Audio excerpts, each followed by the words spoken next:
निवडणुकीमध्ये दिलेलं कर्जमाफीचं आश्वासन 10 मार्चला अर्थसंकल्पात पूर्ण होईल अशी अपेक्षा शेतकऱ्यांना आहे। मात्र लाडक्या बहिणींना 21 रुपये देण्याचं आश्वासन 5 वर्षात पूर्ण करणार आहेत। त्यामुळे कर्जमाफी आताच होणार की 5 वर्षात असा प्रश्न उपस्थित होतोय। हिंगोली जिल्ह्यात हळद काढणीला वेग आलाय। सध्या हळद काढणीसाठी 13,000 रुपये प्रति एकर भाव मजुराला मिळतोय। हळद काढणीमुळे मजुरांचं कामाच्या शोधात जाण्याचं स्थलांतर आता थांबलंय। जालन्यामध्ये गहू काढणीसाठी शेतकरी हार्वेस्टरला पसंती सध्या देत आहेत। जाफराबाद तालुक्यात सध्या रब्बी हंगामाच्या सोंगणीला सुरुवात झाली। ढगाळ वातावरणामुळे शेतकऱ्यांनी गहू सोंगणीसाठी वेग घेतलाय। नंदुरबार जिल्ह्यातील केळीच्या मागणीमध्ये वाढ झाली, त्यामुळे दर वाढण्याची शक्यता आहे। मुस्लिम समाजाचा रमजान महिना सुरू असल्यानं फळांच्या मागणीमध्ये वाढ झाली, तर केळींना उत्तर भारतामध्ये मोठी मागणी आहे। त्यामुळे नंदुरबारमधून उत्तर प्रदेशला केळी पाठवली जात आहेत। पवन मावळ तालुक्यातील मौजे सडवलीमध्ये रब्बी हंगामातील पीक जोमात आलंय। कृषी अधिकाऱ्यांच्या योग्य मार्गदर्शनाखाली आणि योग्य तांत्रिक सल्ला मिळाल्यानं पीक चांगलं आलंय। त्यामुळे यंदा शेतकऱ्यांच्या चांगल्या आर्थिक फायद्याची आशा आहे।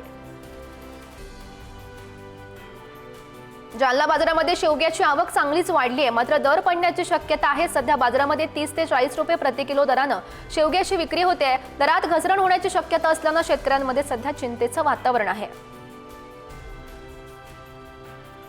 वाशिम जिल्ह्यात हमीभावानं तूर खरेदीला अद्याप सुरुवात झाली नाही। सरकारनं 2,97,000 टन तूर खरेदीचं उद्दिष्ट सरकारनं जाहीर केलं, तर 13 फेब्रुवारीपासून खरेदी सुरू करण्याच्या सूचनाही दिलेल्या होत्या। मात्र 20 दिवस उलटूनही खरेदीला मुहूर्त अद्याप मिळाला नाहीये। वाशिममध्ये रब्बी हंगामातील ज्वारीच्या काढणीला सध्या सुरुवात झाली आहे। यंदा योग्य वेळी थंड हवामान आणि पुरेसा ओलावा मिळाल्यानं ज्वारीच्या दाण्याची गुणवत्ता सुधारलेली आहे। त्यामुळे बाजारामध्ये ज्वारीला चांगला दर मिळेल अशी अपेक्षा शेतकऱ्यांनी व्यक्त केली। हिंगोलीच्या बाजारपेठेमध्ये मागील काही दिवसांपासून भाजीपाल्याची आवक घटली आहे, त्यामुळे भाजीपाल्याचे दर आता चांगलेच वाढले आहेत। सध्या टोमॅटोची आवक बाजारामध्ये कमी असल्यानं टोमॅटोला चांगला भाव मिळतोय। सध्या स्थितीत 60 ते 70 रुपये किलो प्रमाणे टोमॅटोची विक्री होते। भाजीपाल्याचे भाव वाढल्यामुळे ग्राहकांच्या खिशाला पुन्हा एकदा कात्री बसली आहे। अमरावतीमध्ये कापूस उत्पादक शेतकऱ्यांची सीसीआय केंद्रावर फसवणूक होत असल्याचं शेतकऱ्यांनी अधिकाऱ्यांकडे मेल करून तक्रार नोंदवली।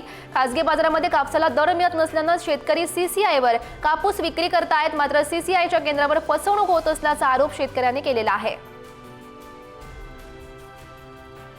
वाशिमच्या ब्रह्मा शेत शिवारामध्ये उन्हाळी तुरीचं पीक बहरलेलं आहे। उन्हाळी तुरीचं पीक अवघ्या 3 महिन्यात भरघोस उत्पन्न देत असल्यानं शेतकऱ्यांसाठी फायदेशीर सुद्धा ठरत आहे। त्यामुळे शेतकऱ्यांचा हा नवा प्रयोग यशस्वी ठरतोय।